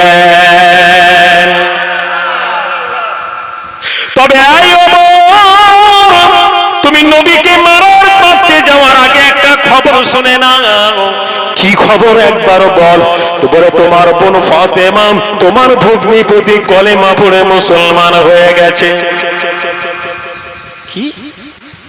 আমার বোন, আমার ভগ্নিপতি কলেমা মুসলমান হয়েছে? হাত মাথায় আসমান ভেঙে পড়েছে। তালোয়ার এরকম ভাসতে ভাসতে চলে গেছে বোনের ঘর। রসুলের কাছে নাই, বোনের কাছে যে ঘরে কবাট ঠুকছে। ওই সময় বোন ফাতেমা বসে বসে আল্লাহর কোরআন শরীফের আয়াতগুলা পড়ছে, আর স্বামী পাশে বসে বসে শুনছেন। একবার জোরে বলেন। ওমর ফারুক বলছেন, ফাতেমা লাব্বাইক, কবাট খোল। কবাটটা বলেছে, ফাতেমা তোমার এত বড় আস্পর্ধা কি করে হলো? লাত অজ্জা মানতের তাদেরকে দেবতা ছেড়ে আল্লাহকে, তাদেরকে আল্লাহ না মেনে তুমি মুহাম্মাদের আল্লাহকে মেনেছ, মুহাম্মাদকে নবী বলে মেনেছ, কি করে হতে পারে? কোনো কথা নাই। মারতে মারতে এমন মারা মারতে লাগলো, রক্তাক্ত হয়ে গেল। ফাতেমার স্বামী ওমর ফারুকের ভগ্নিপতি, সে ভয়ে কি করলো, তক্তপোষের তলায় লুকিয়ে পড়লাম। ওই সময় মারতে মারতে ওমরের মনে পড়ে গেল, আর আমার বোন ফাতেমা তো কিছু অন্যায় করেনি, কোনো ভুল করেনি, সে শুধুমাত্র কলেমা পড়েছিল বলে আমি তাকে এইভাবে মারলাম। আস্তে করে ফাতেমার হাত দুটা তুলে নিয়ে বললাম, ও বোন ফাতেমা, মাথায় রাগ উঠে গেছিল, এই জন্য তোমাকে মেরেছিলাম। বোন আগে বলো, বলো আমি এসার পূর্বে তুমি কি পড়েছিলে একবার বলো। তুমি গুনগুন করে কি পড়ছিলে? ওটা আল্লাহর কোরআন। আল্লাহর কোরআন এটা মুহাম্মদ সাল্লাল্লাহু আলাইহি ওয়াসাল্লাম নাজিল হয়? বলে হ্যাঁ। ওই দেখি। তখন তো চামড়ার উপরে লেখা হতো, পাথরের উপরে লেখা হতো। দেখি। বোন ফাতেমা বলছে সস্তার, এত মার খেয়েছে। বলে সস্তার? বলে কেন? বলে আপনি তো কাফের বেঈমান, আপনি তো নাপাক, আর এটা আল্লাহর কালাম, নাপাক অবস্থায় হাত দেওয়া যাবে না। একবার জোরে বলেন।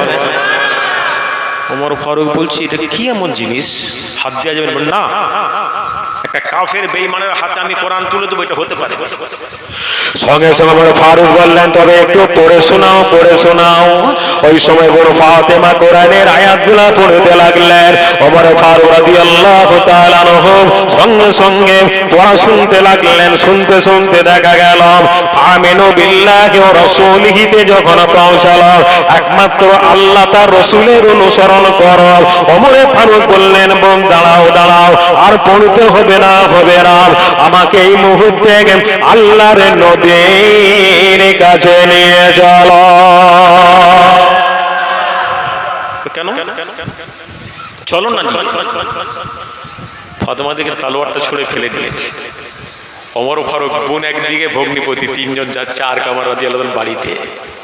আল্লাহর নবী কি করলেন, ওই সময় বসে আছেন। আমির রাদিয়াল্লাহু তাআলা আনহু কবরটা খুলে দেখছে, বলে ইয়া রাসূলুল্লাহ, ওমর ফারুক আসছে। আসতে দাও, আসতে দাও। বলে হুজুর মেরে ফেলবে ওমর, তালোয়ার কোথায় লুকা আছে না আছে। আল্লাহ নবী বলেন আসতে দাও না। ওমর ফারুক রাদিয়াল্লাহু তাআলা ঘরের কবাটটা ঠুকছে, খুলো। আল্লাহ নবী বললেন খুলে দাও। ওমর ফারুক যখন ঘরে প্রবেশ করেছে, আল্লাহর নবী দাঁড়িয়ে বলছেন, ওমর কি ব্যাপার? সঙ্গে ওমর ফারুক রাদিয়াল্লাহু তাআলা আনহুর চোখ দিয়ে ঝরঝর করে পানি বেরিয়ে গেল। ইয়া রাসূলুল্লাহ, না না না, আজকে যদি আমার নইমের সঙ্গে দেখা না হতো, কি ঘটনা ঘটাতাম জানি না, জানি না। ইয়া রাসূলুল্লাহ, আপনি যে আল্লাহর নবী, আর যেটা আপনি পড়েন ওটা আল্লাহর কালাম। আমি আল্লাহর কালাম শুনে আমার জানটা ভরে গেল। শুধু তাই না, তাই না, যেই নবীর উপর আল্লাহর কালাম, ওই নবীকে আল্লাহ 18,000 মাখলুকাতের মধ্যে শ্রেষ্ঠ সুন্দর করে বানিয়েছেন। আর দেরি নয়, আপনি আমাকে এই মুহূর্তে আল্লাহর কলেমা পড়িয়ে মুসলমান করিয়ে দেন। এই ওমর ফারুকের বোন আগে কলেমা পড়ে দিয়েছিল।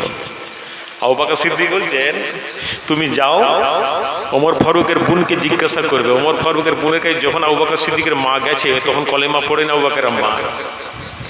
বলে, এই মেয়ে, বলো তো মা, আল্লাহর নবী কোথায় আছে? না, বলা তো ঠিক হবে না, খবর চলে যাবো আবু জেহেলের কাছে। বলে কেন? না, আমার ছেলে আবু বকর জানতে চাই।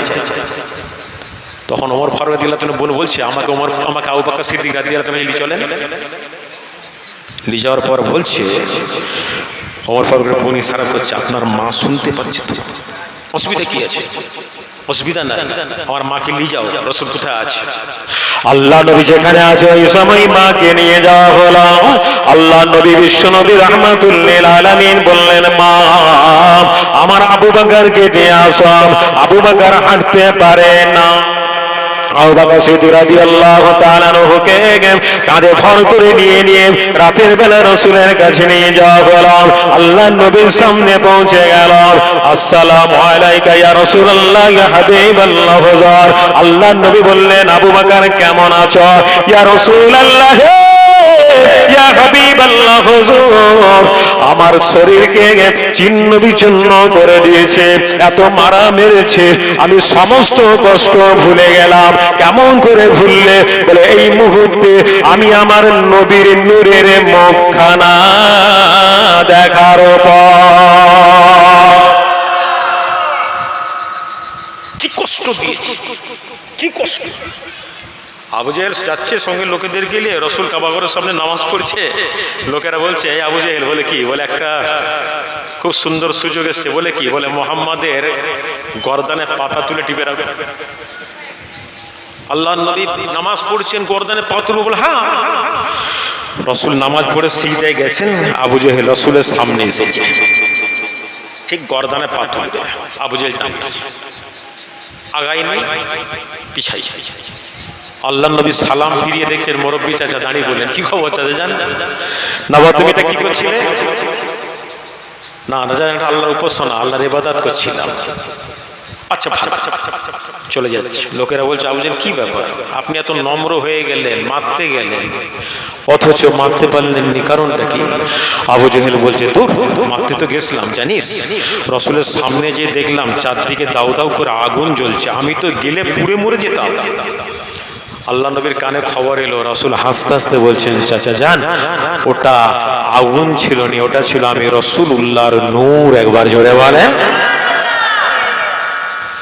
সবচেয়ে কষ্ট দিয়ে দিয়ে যখন রসুল কার পারলেন নি, আল্লাহ নবীকে মারতে গেলেন। এই ঘটনা ওয়াজ করে গেছে আমি গতবারে। রসুল চলে গেলেন কোথায়? মদিনা শরীফ অবস্থান করলেন। আল্লাহ নবী বিশ্ব নবী রহমাতুল্লাহ আলামিন 10 বছর ওই জায়গায় কাটালেন। 10টা বছর। বদরের যুদ্ধ হলো, ওহুদের যুদ্ধ হলো। বদরের যুদ্ধে আবু জেহেল শেষ, ওহুদের যুদ্ধে বহু কাফের বেঈমান মরল। পঞ্চম হিজরিতে একটা যুদ্ধ হয়েছিল, খন্দকের যুদ্ধ। তখন নেতা আরবের আবু সুফিয়ান, ও রাসূলুল্লাহর আপন চাচা। আবু সুফিয়ান 3000 সৈন্যকে নিয়ে খন্দক প্রান্তে এসছে রাসূলুল্লাহকে দুনিয়া থেকে বিদায় দিবেন। নাউজুবিল্লাহ বলেন। তো এমন সময় তখন আল্লাহ নবীর সাহাবী সংখ্যা মাত্র 1500। কত? কথা বলেন না আপনারা? 1500। রসুলের থেকে আবু সুফিয়ানের সেনা বেশি না কম? 3000, রসুলের 1500। আল্লাহ নবী চলে গেলেন খন্দক প্রান্তে। খন্দক মানে গর্ত খনন করা, গর্ত। তো রসুল বলছেন সাহাবীদেরকে, হ্যাঁ গো, আবু সুফিয়ানের 3000 সৈন্য আমাদেরকে তো মুহূর্তের মধ্যে আমাদেরকে তো পরাজিত করে দেবে। কি করবে?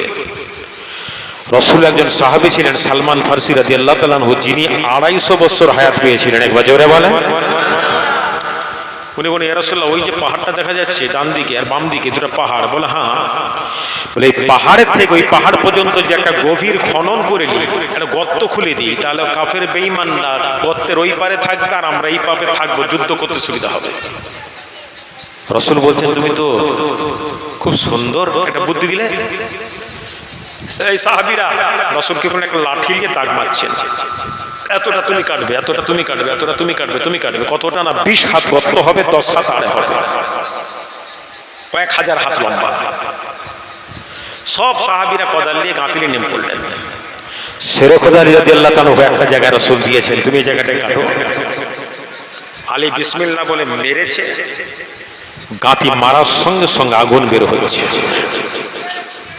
আবার মেরেছে, বিশাল পাথর, আগুন বের হচ্ছে।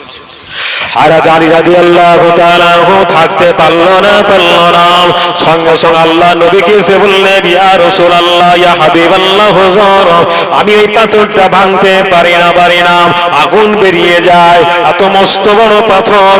আল্লাহ নবী বললেন, আলী, আমাকে গাঁথিটা দাও বা আমাকে কোদালটা দাও। রাসূল আমার ওই জায়গায় গাঁথিটা নিয়ে বিসমিল্লাহ বলে মারলেন। মারার সঙ্গে সঙ্গে দেখা গেল ওই পাথরটাকে আমার আল্লাহ সঙ্গে সঙ্গে টুকরো করে দিল। আবার একটা মারলেন, ভেঙে চূর্ণ হয়ে গেল। বিশ্বনবী কাটছেন, হঠাৎ সাহাবীরা বলছেন, ইয়া রাসূলুল্লাহ, কিছু যদি মনে না নেন। না, কি বলো? না, খুব খিদা লেগেছে ইয়া রাসূলুল্লাহ, খাবার কিছু নাই। রসুল পেটের কাপড়ের তুলে দেখাচ্ছেন। আল্লাহ নবী পাথর গামছায় বেঁধে, তখনকার লোকেরা খিদা লাগলে এরকম গামছা পাথর দিয়ে পিছন দিয়ে বেঁধে রাখতেন, টাইট করে বেঁধে রাখতেন। রসুল তুলে দেখাচ্ছে, বাবা আমিও তো খিদাই, ছটফট করছি, কি করে করি। আহারে, আমার নবী এত কষ্ট করতেন, যে নবীর জন্য আমরা ইসলাম পেলাম, যে নবীর জন্য আজকে তামাম কায়নাত আল্লাহ সৃষ্টি করলেন। একবার জোরে বলেন না সুবহান। সে নবী না খেয়ে কাটাতেন। রাসূল একবার 3 দিন খাওয়া হয়নি। কদিন বললাম? 3 দিন। আল্লাহ নবী জোহরের নামাজটা পড়ে ফাতেমার ঘরে গেছে। দেখি ফাতেমার ঘরে খাবার আছে না, কবারটা খুলছে। ফাতেমা, লাব্বাইক। মা কবারটা খুলো। ফাতেমা কবারের ভিতর থেকে বলছে, আব্বা, জি, আমার শরীরে যে কাপড়টা আছে, এই কাপড়টা এত জীর্ণ শীর্ণ হয়ে গেছে, আমি কাপড় পরে আমার বাপের সামনে দাঁড়াতে পারবো না আব্বা। রসুল বলছে, সে কি মা, একটু কবারটা একটু ফাট করো মা। রসুল চাদরটা খুলে দিলেন, এলাও চাদরটা পরো। ফাতেমা তো জোহরা দিলেন, চাদরটা পরলেন, রসুল ভিতরে গেলেন। সঙ্গে সঙ্গে হাসান হোসেন দৌড়ে এসেছে। না, আসসালামু আলাইকুম। ওয়ালাইকুম আসসালাম। না, কি খবর? না, আমার মায়ের একটা বিচার করেন। কি বিচার বলো? কি খবর? না, এই 2 দিন হয়ে গেল, মা আমাদেরকে খালি পানি দিয়েছে, খাবার দেয়। আব্বা তো বাড়িতে নাই, আগে বিচারটা করেন। বিশ্বনবী রহমতুল্লাহ আলামিন বলছেন হাসান হোসেনকে জড়ি ধরে, তোমার মায়ের বিচার আমি করব, তবে আমারটা কি করবে? কদিন খাওনি? না 2 দিন। রাসূল বলছেন আমি তো 3 দিন খাইনি। রাসূল পেটে পাথরটা দেখিয়ে দিল। সঙ্গে সঙ্গে হাসান হোসেন রাদিয়াল্লাহু তাআলা আনহুমা ঝরঝর করে কাঁদতে লাগলেন, না যান না, না না না, আর জীবনে কোনোদিন মায়ের কাছে খাবার জন্য ঝক করব না, মায়ের কোনোদিন বিচার চাইব না, নানা যান মাফ করে দেন, মাফ করে দেন। আল্লাহর নবী হাসান হোসেনের মুখের দিকে তাকিয়ে দেখলেন মুখ দুটো নাকে শুকনা হয়ে গেছে। ফাতেমার মুখটা রাসূল দেখলেন নাকে আছে। আল্লাহর নবী থাকতে পারলেন না। রাসূলুল্লাহ বাড়ি থেকে বেরিয়ে বললেন, কোথায় যাবে রাসূল জানেন না। হঠাৎ বহু দূরে যে দেখেন এই সমাজে একজন ইহুদি তার উটকে পানি খাওয়াবো বলে কুয়া থেকে পানি তুলতে লেগেছে। পানি তুলছে, উট বাঁধা আছে সব। রাসূল যে বলছেন ইহুদি, কে আপনি? না আমি একজন। সে চিনেন এটা মোহাম্মদ রাসূলুল্লাহ সাল্লাল্লাহু আলাইহি ওয়াসাল্লাম। কি খবর? আমি পানি তুলে দেবো? পারবেন তো? হ্যাঁ পারবো তো। কি দিবে? এক বালতির বিনিময়ে 3টা খেজুর তুলেন। রাসূল বিসমিল্লাহ বলে দড়ি বাতিটা ফেললেন। এক বালতি তোলা হয়ে গেল, 2 বালতি তোলা হয়ে গেল। আল্লাহ নবীর নূরের হাত দিয়ে রক্ত মোবারক বেরিয়ে গেল। রাসূল জীবনে কোনোদিন দড়ি বালতি দিয়ে পানি তুলে না। আল্লাহ নবী কষ্ট করে 8 বালতি পানি তুলে দিলেন। এইবারে বালতিটা হাত থেকে কুয়ায় পড়ে গেল, দড়ি বালতিটা পড়ে গেছে।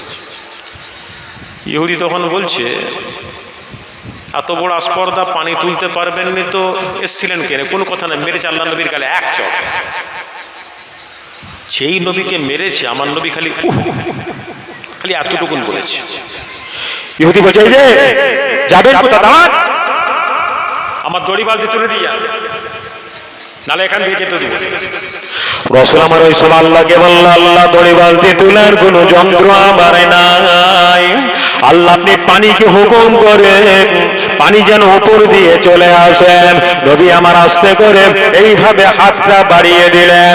আল্লাহ কুয়ার পানিকে বলল, পানির আর দেরি নয়, আমার নবীর খাতির উপরে উঠে যা। কুয়ার পানি উপরে উঠে গেল। আল্লাহ নবী দড়ি বালতিটা হাতে ধরে নিয়ে ইহুদিকে দিয়ে দিল। এ তো রাসূল। রাসূল যখন মা আমেনার গর্ভে, হ্যাঁ তা আমেনা রাদিয়াল্লাহু তাআলা আনহা যখন আবু জমজমের পানি তুলতে কুয়ার সামনে যেতেন, কুয়ার পানি নিচে আমেনা যখন দড়ি বালতি ফেলতেন পানি তুলতেন, হঠাৎ কে যেন বলতো, এই জমজমের কুয়া না, বিশ্বনবীর মা তোমার কুয়ায় বালতি দড়ি ফেলছে। আরে মুহাম্মদুর রাসূলুল্লাহ মায়ের গর্ভে, ওতে পানি তুলতে অসুবিধা হবে, আল্লাহর হুকুমে পানিতে উপচে চলে যা। হযরত আমিনা রাদিয়াল্লাহু তাআলা বলতেন, আমি বালতি এইভাবে ডুবাতাম, পানি পেয়ে যেতাম। একবার জোরে বলেন। তাহলে মাও কেমন ছিল? আল্লাহ নবী বলছেন আমার পাওনাটা দিবেনি বাবা? ও দেখছে কুয়া থেকে বালতি তুলে দিল, কিভাবে হয় অবাক। হ্যাঁ আপনার 24টা খরমা নেন। রাসূল খরমটা নিয়ে, খেজুরটা নিয়ে বেরিয়ে যাচ্ছেন। ইহুদির হাতের যন্ত্রণা শুরু, এত যন্ত্রণা, ডান হাতের যন্ত্রণা, যেটা মেরেছিল থাকতে পারেনি। লোককে বলছে আমি এমন লোককে মেরেছিলাম। লোকটা কে? লোকে বলছে কি সর্বনাশ, উনি তো মুহাম্মদ রাসূলুল্লাহ সাল্লাল্লাহু আলাইহি ওয়াসাল্লাম। বাড়িতে যে আর যন্ত্রণা সহ্য না করতে পেরে একটা কাঁটারি দিয়ে হাতে মেরেছে, হাতটা কেটে গেছে। একটা গামছা জড়িয়েছে, কাটা হাতটা বাঁ হাতে গিয়েছে। বাম হাতে কাটা হাতটা বেরিয়ে বললেন, যেতে যেতে যেতে যেতে আল্লাহ নবীর খোঁজে বেরিয়ে বললাম। লোকেরা বলল এই সময় নবী ছেড়ে গোদালি রাদিয়াল্লাহু তাআলার উপর বাড়িতে ইহুদি যে রাতে আলীর কবরটা ঢুকতে লাগলেন। আল্লাহ নবী হাসান হুসেন ওই সময় খেজুর খাওয়ায়, খোরমা খাওয়ায়। নবী আমার ঘরের আওয়াজ শুনে বলল, ও নানা তোমরা খাও, আমি আসি। আল্লাহ নবী কবরটা খুলে দেখেন ইহুদি আল্লাহ নবীর সামনে ওই পায়ের সামনে কাটা হাতটা রেখে দিল। হঠাৎ করে ইহুদি বলল, ইয়া রাসূলুল্লাহ, আমি আপনাকে যে হাত দিয়ে মেরেছিলাম ওই হাতের যন্ত্রণা সহ্য করতে পারি না, আমি বেয়াদবি করেছি, এমন বেয়াদবি পৃথিবীর জমিন আর কেউ করে না, এই জন্য হাতটা কেটে বিশ্বনবীর পায়ের কাছে দিয়ে দিলাম। আল্লাহ নবী ওই সময় কি করলেন, নিজে এই কাটা হাতটা রাসূল আমার তুললেন, তুলে বললেন, ইহুদি গামছাটা খুলে দাও। গামছাটা খুলে দেওয়া হলো, ফিনকি মেরে রক্ত বের হয়। আল্লাহর নবী ওই সময় ওই কাটা হাতটা ওই কাটা জায়গায় লাগিয়ে দিলেন। লাগানোর পরে নবী বিসমিল্লাহ বলে একটু থুতুলিয়ে লাগিয়ে দিলেন। লাগানোর সঙ্গে সঙ্গে দেখা গেল ইহুদির হাতটা যেমন ছিল পুনরায় আল্লাহ তেমনটাই করে দিল। এগুলো রাসূলের মুজিজা। ইহুদি মুসলমান হয়ে গেল। রাসূল বলেন, পেটে বাঁধন, তোমাদেরকে যুদ্ধের ময়দানে কি খাওয়াবো, কি খাওয়াবো তোমাদেরকে। তো এমন সময় পাশে একজন গরিব সাহাবী ছিল, ঠিক খন্দক যেখানে গর্তটা খোলা হচ্ছে, খন্দকের সামনে তার বাড়ি। জাবের রাদিয়াল্লাহু তাআলা আনহু, হায়রাতে জাবের হচ্ছেন, রাসূল না খেয়ে আছে, আল্লাহ আমি বাড়িতে যাই। তোদের বাড়িতে যেয়ে বলছেন, বিবি কিছু আছে খাবার? কেন? বলে, আমার নবী খুব খিদা লেগেছে, খুব কষ্ট, দাও না কিছু খাবার আছে। বলে, ওই তো একটা ছাগল বাচ্চা আর সামান্য 100 মতো আটা আছে, তবে 5-7 জনের হয়ে যাবে। আস্তে আস্তে করে যে আল্লাহ নবীকে বলছেন, ইয়া রাসূলুল্লাহ শুনেন, কি না আমার বাড়িতে আপনার দাওয়াত। কখন? ইয়া রাসূলুল্লাহ দুপুরবেলা। তবে ইয়া রাসূলুল্লাহ 5-7 জন যাবে। রাসূল আমার হাসতে হাসতে বলছে, এই উপস্থিত সাহাবীরা 1500। জাবের রাদিয়াল্লাহু তাআলা সকলকে দাওয়াত দিচ্ছে, একবার জোরে বলবেন না সুবহানাল্লাহ। সাহাবী আস্তে করে কানটা নিয়ে রাসূল কানে কানে, ইয়া রাসূলুল্লাহ সবাই নয় 7 জন। রাসূল বলছেন সবাই। গরিব সাহাবী তো কেঁদে ফেলেছে, ইয়া রাসূলুল্লাহ আমার ইজ্জত সম্মান থাকবে হুজুর। নবী আমার বলছেন, এই যাবে পাগলা কোথাকার, আমি রাসূল আছি না? তুমি ছাগল জবাই করে গোশতটা এক জায়গায় রাখবে আর আটা এক জায়গায় রাখবে, খবরদার পানি দিও না আমি না যাওয়া পর্যন্ত। জাবের রাদিয়াল্লাহু দৌড়ে দৌড়ে যে ছাগলটাকে জবাই করে দিয়েছে, বিবিকে বললেন গোশতটা ভালো করে কেটে কুটে রাখো, রান্না বান্না করো নি, আর আটা দিয়ে পানি দিও নি। দুটো ছেলে আল্লাহ দিয়েছিল জাবের রাদিয়াল্লাহু তাআলা, একজনের নাম ছিল, কোন রিওয়ায়াতে আছে আহমদ, কোন রিওয়ায়াতে মুহাম্মদ, কোন রিওয়ায়াতে আছে মুহাম্মদ আর ইব্রাহিম। এই দুজন ছেলে হঠাৎ করে বাপ যে ছুরিটা নিজে জবাই করেছিল, ছুরিটা ঘরে রেখে দিয়ে জাবের রাদিয়াল্লাহু চলে গেছে আল্লাহর নবীর কাছে।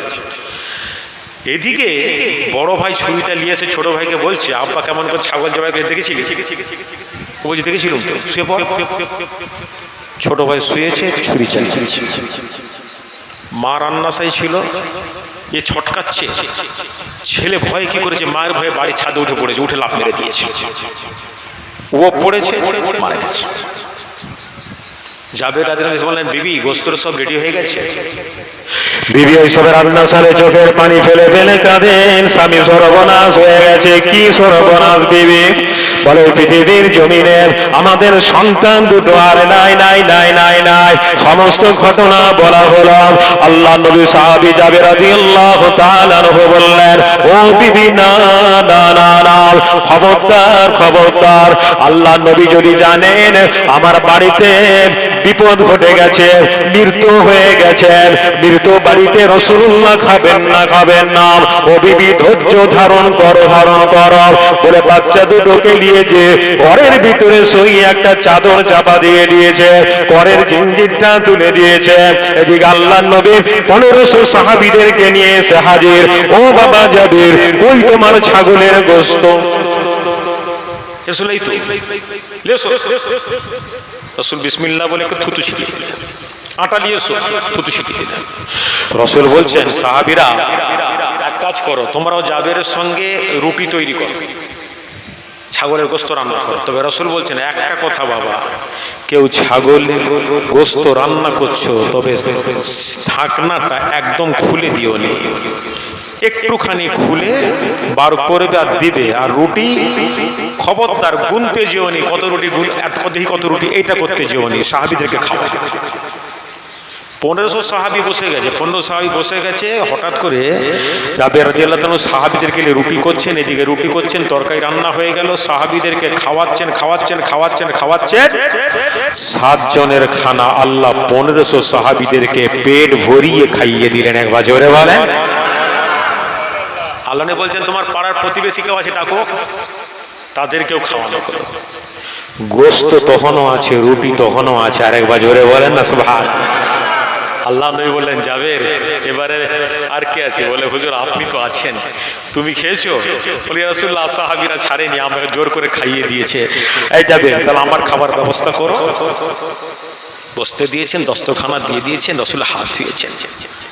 আল্লাহ নবী যাবে জি তোমার বাচ্চা কই? দুটো বাচ্চা ডাকো, একসঙ্গে খাবো, ডাকো। রাসূলুল্লাহ আমার ছেলে দুটা কোথায় গেছে কি জানি।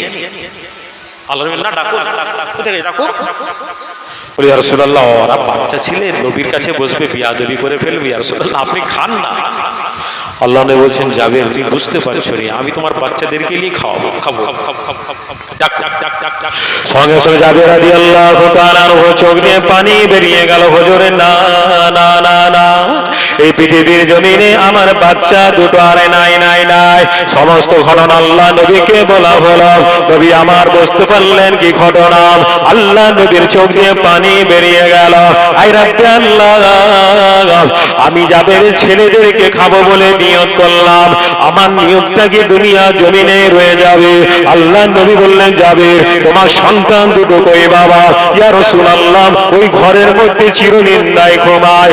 বিশ্ব নবী রাহমাতুল লিল আলামিন ওই সময় বাচ্চা দুটোর পাশে বসে বললেন নবী আমার চাদরটা এইভাবে সরিয়ে দিলেন, দিয়ে বললেন আল্লাহ কুম বিইজনিল্লাহ, আল্লাহ এদেরকে আপনার হুকুমে জীবিত করে দেন। বলার সঙ্গে সঙ্গে দেখা গেল ওই বাচ্চা দুজন আল্লাহর হুকুমে যেমন ঘুম ভাঙে হাই তুলে ওই দু ভাইকে আমার আল্লাহ পুনরায় নবীর খাতিরে জীবিত করে দিল। আর একটু জোরে হবে না সুবহানাল্লাহ। আল্লাহর নবী বলেন আই যাবে তোমার ছাগলের গোশত গুলা খেয়েছো, হাড় গুলা যে পড়ে আছে আমার কাছে নিয়ে আসো। ছোট ছাগলের হাড় গোলাম নবীর কাছে আনা হলো। আল্লাহ নবী ওই হাড়ের দিকে আঙুল বাড়িয়ে বলে দিল কুম্বিসি দিলাম, আল্লাহর হুকুমে জীবিত হয়ে যাও। ওর সঙ্গে সঙ্গে দেখা গেল আল্লাহর হুকুমে অবিকল ওই ছাগল বাচ্চা জীবিত হয়ে ওখান থেকে দৌড়ে চলে গেল। আল্লাহর নবী বলেন আই যাবে আমি রাসূলুল্লাহ তোমার ছাগলের গোশত খেয়েছিলাম বাবা, আমি আবার তোমার ছাগলকে পুনরায় তোমাকে ফেরত দিয়ে গেলাম। এই ছিল আমাদের কোন নবীর উম্মত। আমরা চিন্তা করতে পেরেছেন আমরা কোন নবীর উম্মত? কত বড় ভাগ্যবান আমরা, কত বড় ভাগ্যবান। শুধু রাসূল এই চাঁদে জন্মগ্রহণ করেনি, আল্লাহ নবী 12 রবিউল আউয়াল দুনিয়া থেকে বিদায়ও নিয়েছিলেন। কি বললাম কথাটা? রাগটা করছে নাকি আমার? খাজুর ডাঙ্গার লোক রাগ করছে আমার উপর নাকি? কেন কি অন্যায় টন্যায় করে ফেললাম নাকি আমি? হ্যাঁ হু বলছেন নাকি? মাস চলছে রবিউল আউয়ালে, মাস নাকি না অন্য কি? লোকেরা বলে নবী যদি এই দিনই জন্মগ্রহণ করলো, এই দিনই মরলো, তাহলে নবী দিবস হয় কেন? উত্তর কি? আমাদের নবী মরেনি, আমাদের নবী হলো হায়াতুন নবী। একবার জোরে বলেন। জীবিত নবীর কোনো জীবিত লোকের কোনোদিন মৃত্যুখানা হয়? আমারও হবে, আপনার হবে, ওরও হবে, কিন্তু নবী হায়াতুন নবী, এই জন্য তো সারা বিশ্ব নবী দিবসই পালন হয়। নবী আমার যখন দুনিয়া থেকে বিদায় নিয়ে চলে যাবে, জিলহজ মাস, নবী একবারই হজ করেছিলেন, একবার হজ করেছিলেন জীবনে। সাহাবী সংখ্যা ছিল 1,24,000, মতান্তরে 26,000 সাহাবী। একবার জোরে বলেন। চলো রসুল জান্নাতি কাফেলিয়া যাচ্ছে মদিনা থেকে মক্কায়। মক্কা শরীফ চলে গেলেন। মক্কা শরীফ যাওয়ার পর হজের যাবতীয় যা কিছু করলেন, করার পর ফিরে এলেন। মুহররম মাস পড়ে গেল। মুহররম মাস পড়ার পর সফর মাসে সফর মাসে রসুল একটা সাহাবীর জানাজার নামাজ পড়াতে গেলেন। জান্নাতুল বাকিতে গোরস্থান দিয়ে আম্মাজান আয়েশার ঘরে এলেন। আম্মাজান আয়েশা তখন বসে বসে বলছে, আল্লাহ আমার মাথার যন্ত্রণা, আমার মাথার যন্ত্রণা, মাথার যন্ত্রণা। আল্লাহ নবী বলছেন, আয়েশা কি হয়েছে? বলে, ইয়া রাসূলুল্লাহ, খুব মাথার যন্ত্রণা করছে। রসুল হাসতে হাসতে বলছে, আয়েশা তুমি যদি মরে যাও তো আমি রসুল নিজের হাতে তোমাকে কবরের মধ্যে রেখে দেবো। একবার জোরে বলেন না সুবহান। আম্মাজান আয়েশা ওইভাবে হাতটা দিয়ে চোখটা খুলে বলছে, বুঝেছি, তাহলে মনে হয় আমার ঘরে আরেকটা বিবি ঢুকাবে। রসুল বলছেন হাসতে হাসতে, আয়েশা না, তোমার যন্ত্রণা নাই, যন্ত্রণা হলো আমার। এটা আরবিতে সালব বলা হয়। আম্মাজান আয়েশার মাথার যন্ত্রণা রাসূলুল্লাহ ছিনিয়ে নিলেন। আম্মাজান আয়েশা সুস্থ হয়ে গেলেন। ওই দিন থেকে আল্লাহর নবী অসুস্থ হয়ে গেলেন। অসুস্থ অসুস্থ অসুস্থ। রাসূল কখনো হুঁশ, কখনো হুঁশ, কখনো বেহুশ, কখনো হুঁশ, কখনো বেহুশ। আল্লাহর নবী সাহাবীরা বললেন, ইয়া রাসূলুল্লাহ, মসজিদে নববীতে আজান হয়ে গেছে। রাসূল বলছেন, আমার আবু বকরকে ইমামতি করে নামাজ পড়িয়ে দিতে বলো। কেন? আমি যেতে পারবো না তো, আমার আবু বকরকে ইমামতি করতে বলো। ওই সময় আম্মাজান আয়েশা সিদ্দিকা রাদিয়াল্লাহু তাআলা আনহা বলেছিলেন, ইয়া রাসূলুল্লাহ, না না, আমার আব্বা আবু বকর খুব সরল প্রকৃতির মানুষ, খুব সাদা সিধা মানুষ, আপনি আমার আব্বাজানকে এত বড় দায়িত্ব দিবেন না। খুব সাদা সিধা মানুষ আমার আব্বা। রাসূল এই অবস্থায় বলছে, আয়েশা খবরদার, আমার কাছে আমার আবু বকর সমস্ত সাহাবী যা আছে থাক, কিন্তু সমস্ত সাহাবীর থেকে আমার আবু বকরের মর্যাদা আমি রাসূলুল্লাহর কাছে অনেক বড়। একবার জোরে বলেন। রাসূল অসুস্থ, হঠাৎ করে আল্লাহর নবী দেখছে ঠিক আসরের সময় রাসূল হুঁশ, কখনো হুঁশ, কখনো বেহুশ। মসজিদে আজান হয়ে গেছে, আসরের আজান। আল্লাহর নবীর ঘুমটা ভেঙে গেছে। আয়েশা, কিসের আজান হলো? আসরের আজান। আমাকে উজু করিয়ে দাও, উজু করে দাও। বলতে বলতে রাসূলুল্লাহ দেখছে জানলা দিকে একজন সাহাবী মিসওয়াক করছে, মিসওয়াক। আল্লাহ নবী বললেন, আয়েশা, আমি মিসওয়াক করব। করবেন? হ্যাঁ। একজনকে বলে একটা খেজুর ডাল ভেঙে নিয়ে এসো, খেজুর ডাল। ইয়া রাসূলুল্লাহ। রাসূল বলছেন, আয়েশা, আমার তো চিবাবার মতো ক্ষমতা নাই, তুমি একটু চিবিয়ে দাও। আম্মাজান আয়েশা খেজুর ডালটা মুখে করে চিবিয়ে চিবিয়ে চিবিয়ে নরম করলেন। আমরাও হলে যে বিবিকে কি করতাম তার ঠিক নাই, তোর ঝুটটা খাবো। হ্যাঁ, বিবি এমন একটা জিনিস, স্বামী স্ত্রী এমন আল্লাহর নিয়ামত।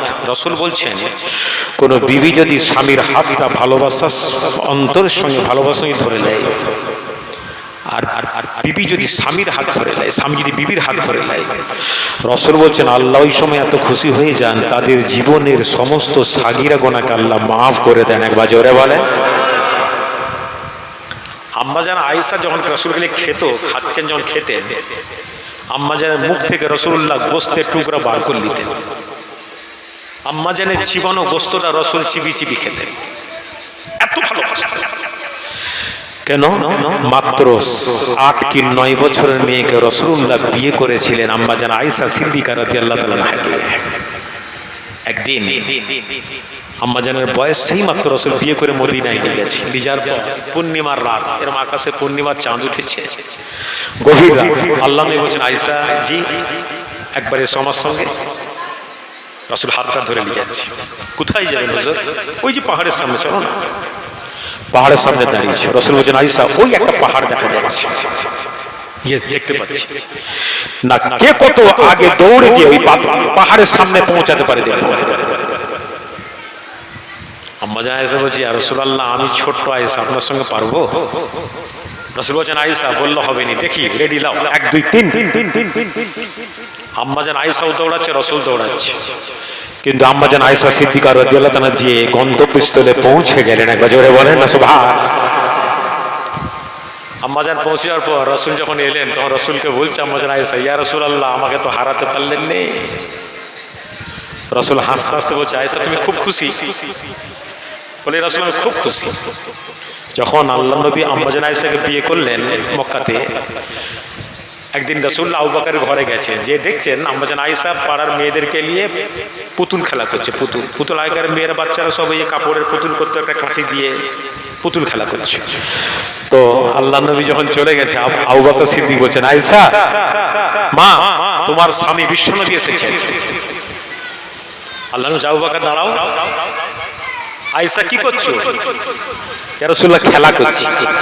তো আল্লাহ নবী দেখছেন আম্মা জান আয়েশা একটা ঘোড়া তৈরি করেছে, ঘোড়া চোখ মুখ কিছু না, এমনি কাপড়ের ঘোড়া, দুটো পাখা লাগানো আছে। তো আল্লাহ নবী বলছেন, আয়েশা এটা কি? এই রাসূল, ঘোড়া তো। রাসূল বলছেন, ঘোড়ার আবার কোনোদিন পাখা থাকে? আল্লাহ যে আম্মা জান আয়েশাকে কি বুদ্ধি দিয়েছিলেন, সঙ্গে সঙ্গে বলছে, ইয়া রাসূলুল্লাহ, সুলাইমান নবীর জামানায় ঘোড়ায় পাখা ছিল। একবার জোরে বলেন না সুবহানাল্লাহ। রাসূল আমার স্তব্ধ হয়ে গেল, চুপ মেরে গেলেন। কেন? যে আম্মা জান আয়েশা রাসূলুল্লাহর এত হাদিস মুখস্থ করেছিলেন, লক্ষ লক্ষ হাদিসের হাফেজ ছিলেন। ঠিক 14-15 বছর হয়ে গেছে। আবার আকাশে পূর্ণিমার রাত, আল্লাহ নবী বলছেন, আয়েশা জি। বলে, আজকে একবার দৌড় প্রতিযোগিতা করেছো? আম্মা জান আয়েশা বলছে, ইয়া রাসূলুল্লাহ, আমি কি আগের আয়েশা আছি? বলে, কেন? বলে, আমি আমার বয়স হয়েছে, শরীর ভারী হয়ে গেছে, ইয়া রাসূলুল্লাহ, দৌড়াতে পারবো? রাসূল বলছেন, চলো। কোনো কথা নাই, চলো। ওই যে পাহাড়ের কাছে আবার গেছে। আল্লাহ নবী বললেন, 1 2 3, দৌড় শুরু হয়ে গেল। হঠাৎ করে দেখা গেল আল্লাহ নবী, বিশ্ব নবী, রাহমাতুল লিল আলামিন নবী আমার ওই গন্তব্যস্থলে পৌঁছে গেলেন। আম্মা জান আয়েশা পিছনে। আম্মা জান বললেন, ইয়া রাসূল, আপনাকে পারলাম নি তো। আল্লাহ নবী বললেন, ও বিবি আয়েশা, না, আমি তোমাকে আজকে কেন এই দৌড় প্রতিযোগিতায় আবার নিয়ে এলাম শুনে নাও। তোমার কাছে আমার প্রতিশোধ ছিল, প্রতিশোধটা নিয়ে নিলাম। কেমন করে প্রতিশোধ নিলেন ইয়া রাসূলুল্লাহ? আল্লাহ নবী বললেন, প্রতিশোধ হলো এটা, কোন স্ত্রী তার স্বামীর আগে কোনোদিনে হেঁটে যেতে পারে না। তুমি সেদিন আমাকে হারিয়েছিলে, আমার আগে দৌড়েছিলে, আজকে আমি পরাজিত করলাম। কেউ হাঁটতে না পারে, কোনো স্বামীর আগে কোনো বিবি না হেঁটে যেতে পারে। কথা হলো, সেই নবী দিবস উপলক্ষে জলসা করা হচ্ছে আলহামদুলিল্লাহ। আমি মনে হয় 8-10 বার চলে এলাম খাজুরডাঙ্গা, নাকি? এটা কতদিন হবে? 8-10 বার হবে নি? 8-10 বার এসছি মনে হয়, নাকি? খাজুরডাঙ্গাতে, এই খাজুরডাঙ্গা বলছি, বড়িয়াতে 8-10 বার হলো মনে হয়। 8-10 বছর এসছি, মোটর সাইকেল তখন ছিল মনে হয়, তখন থেকে এসছি। এই জলসাটা ছেলেরা খুব শখসাদ করে, খুব শখসাদ করে, বুঝতে পারলেন না? আপনারা সহযোগিতা করে জলসা করেছেন। গত বছর মাইকোটে বলেছিলাম, যদি আল্লাহ মসজিদ করাই তো আল্লাহ করবে। হয়েছে না হয়নি? আল্লাহ